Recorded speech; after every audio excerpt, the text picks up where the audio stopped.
j'avais donné ma parole pour assister, participer, donc j'ai essayé de respecter cela. Je peux pas. Bon, ce que je voudrais dire.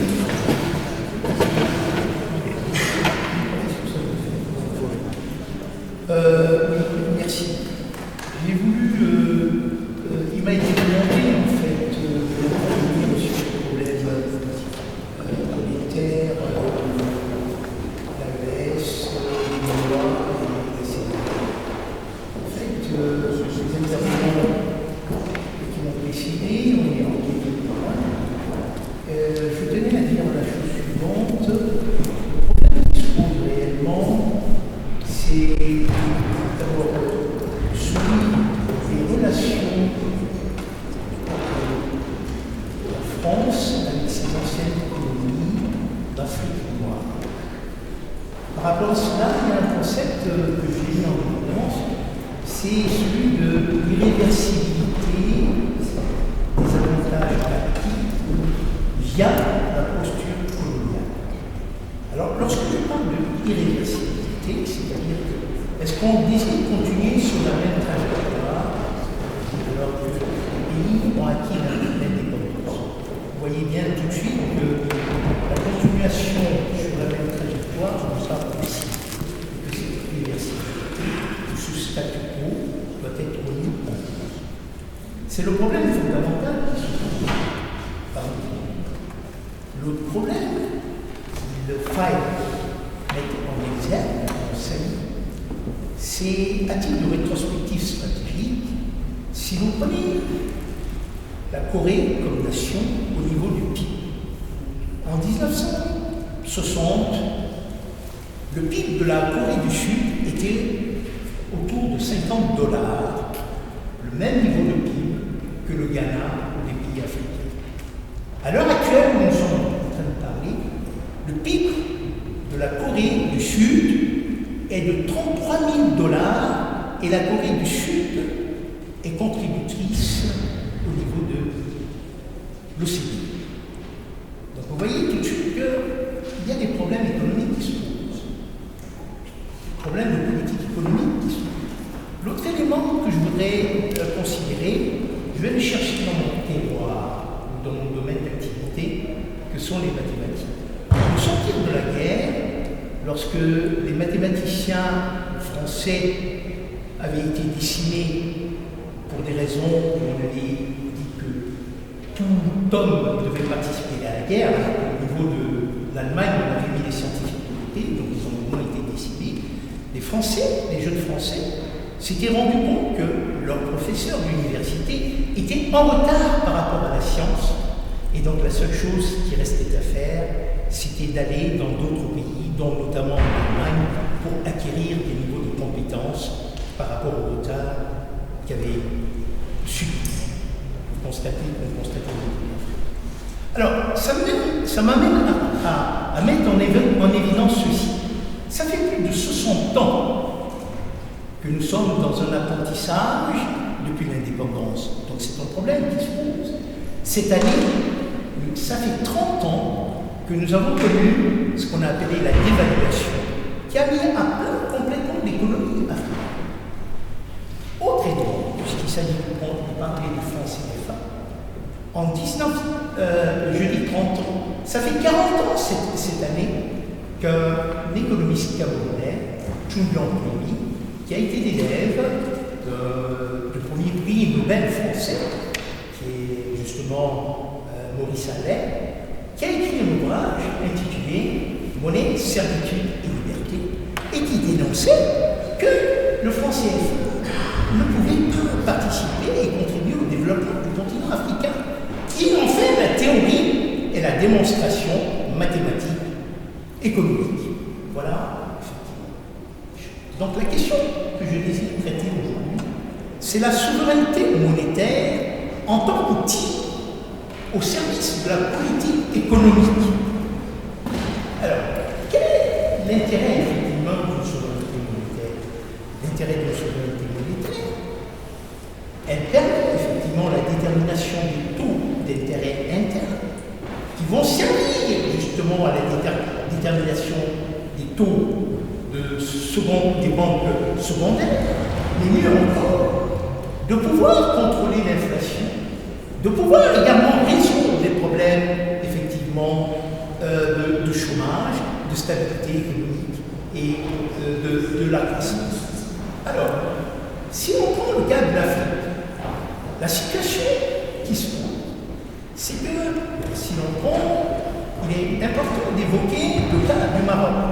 Dans les années 1959, le Maroc a décidé effectivement de battre monnaie.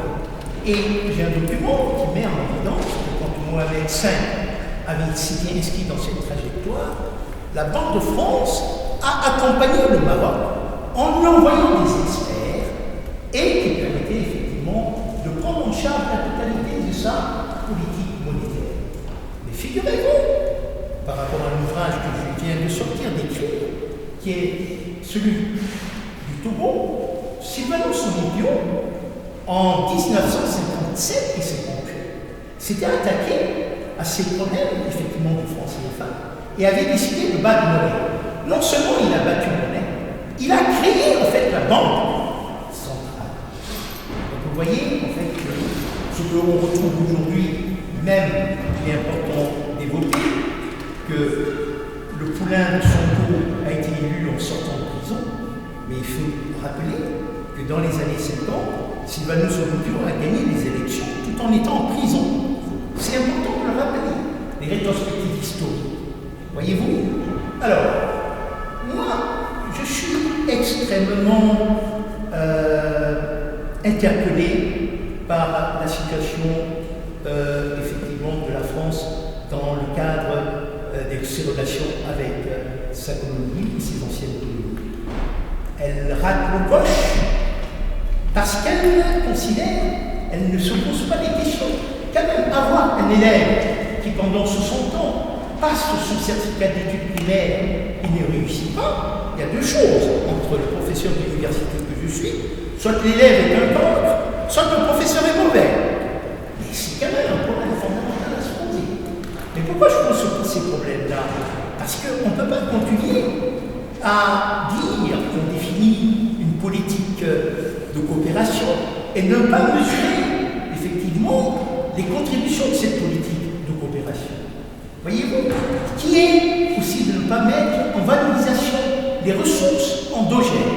Donc, nous sommes interpellés par les problèmes de la politique industrielle qui consiste à mettre en exergue des filières économiques qui permettraient en fait de résoudre des problèmes de croissance et en même temps plein emploi. Voyez-vous? Alors, la France n'a pas su saisir cette opportunité parce qu'elle avait un avantage qui était le sien, celui de la langue. Nous voyons très bien, par exemple, moi qui suis mathématicien, quand je dois lire des textes en russe, c'est quand même relativement plus difficile que je ne les lise en anglais ou que je les lise en français. Voyez-vous? Donc, la France ne s'est pas mise dans cette posture de dire j'avais un avantage concurrentiel et comment il s'agissait d'exploiter cet avantage concurrentiel pour avoir des relations homogènes qui seraient ce qu'on appellerait aujourd'hui des jeux coopératifs à solution nulle, c'est-à-dire que tout simplement c'est gagnant-gagnant. Donc, il résulte de cela. Je ne le cache pas, je suis bien connu, ma position, et je l'ai exprimée à plusieurs reprises, je suis de ceux qui demandent la dislocation de la CEDEAO. Pourquoi je demande la dislocation de la CEDEAO? Elle n'a pas été à la hauteur. Elle s'est octroyée des droits qui n'étaient pas les siens pour justement mettre en difficulté les nations qui ne demandaient pas autant. Voyez-vous? Et ça, sous des influences extérieures. Elle doit faire son acte, elle doit se reconfigurer, mais ce n'est pas la peine. Comme on dit, un bois jeté dans l'eau ne redevient jamais compétent. Donc, il résulte de ce que je viens de dire que l'AES devrait s'inscrire dans une dynamique la plus rapidement possible, qui est celle de battre sa monnaie pour avoir justement une souveraineté monétaire qui permettrait de définir une politique économique optimale qui est fondée essentiellement sur le grandes banques centrales comme celui de la Fédérale Réserve, c'est-à-dire des objectifs qui sont des objectifs obligatoires. C'est-à-dire la politique monétaire, un taux d'intérêt qui tient compte justement de la promotion de l'emploi, le plein emploi, et de la stabilité monétaire. Donc ils disent que le franc CFA a permis naturellement à la zone franc CFA de résoudre le problème de l'inflation. Je dis, si c'est le cas, c'est-à-dire que tous les économistes africains qui ont été formés sont de mauvais calibre, ont été des mauvais élèves. Car pour piloter l'inflation, il existe ce qu'on appelle la règle de Taylor. Cette règle de Taylor consiste à mettre en évidence la croissance potentielle, l'inflation anticipée, et de permettre de déterminer justement le taux de ciblage qui va permettre de piloter parfaitement l'inflation. Donc, j'en viens à faire une chute. Deux éléments, deux équations fondamentales. Celle du déficit extérieur, qui est constitué par les exportations moins les importations, et le second élément, c'est celui, effectivement, du déficit public, qui est constitué par les dépenses de l'État moins les impôts collectés. Donc, s'agissant effectivement du déficit extérieur, exportation moins importation, ce sont les exportations, ce sont les devises que vous gagnez à l'extérieur. Et ces devises que vous gagnez à l'extérieur, ces devises, c'est d'acheter les marchandises, les biens produits à l'extérieur.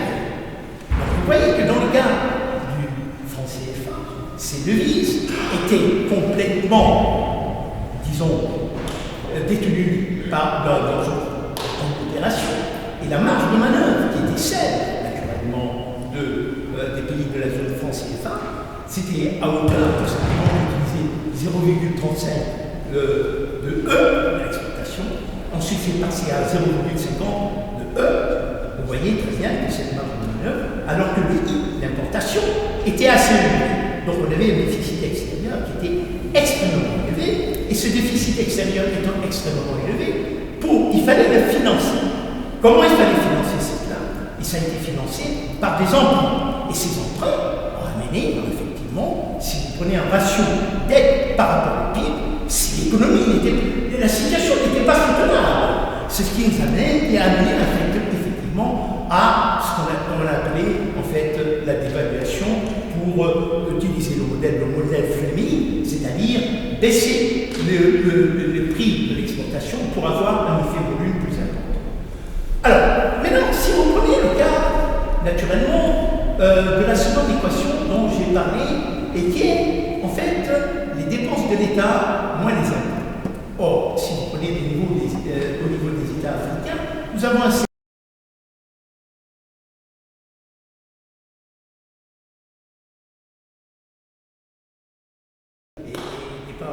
n'est pas, d'ailleurs, est optimal en fonction de ce qui existe, d'ailleurs, du reste.